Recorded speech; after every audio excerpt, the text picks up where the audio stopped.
ওম নমঃ শিবায়। নমস্কার।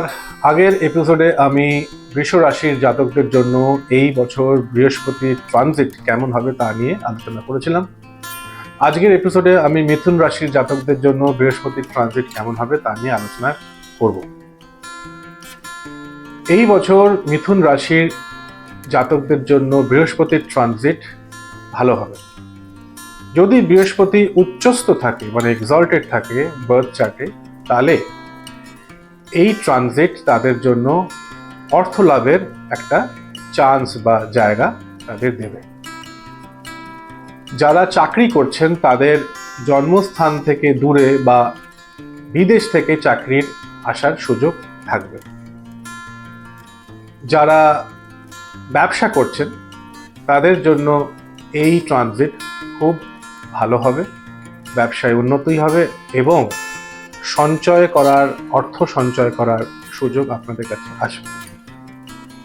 কিন্তু যদি বার্থ চার্টে সপ্তম ঘরে মানে রাশির লগ্ন থেকে সপ্তম ঘরে রাহু বা কোনো নিচস্থ প্ল্যানেট থাকে, তাহলে এই ট্রানজিট বৃহস্পতির ট্রানজিট মিথুন রাশিদের জন্য একটু প্রবলেমেটিক হয়ে দাঁড়াবে। প্রবলেম বলতে শরীর, প্রবলেম বলতে রিলেশনশিপে লিগ্যাল ইস্যুস আসতে পারে, শরীর বলতে পেটের যন্ত্রণা হতে পারে, পেটে অ্যাসিড হতে পারে, গ্যাস ফর্মেশন হতে পারে এবং চাকরি ক্ষেত্রে প্রমোশন আটকে যেতে পারে বা বসের সাথে কোনো রকম কোনো ঝঞ্ঝাট হতে পারে। এরকম সমস্যা যদি আসে তার সমাধান তো নিশ্চয়ই আছে।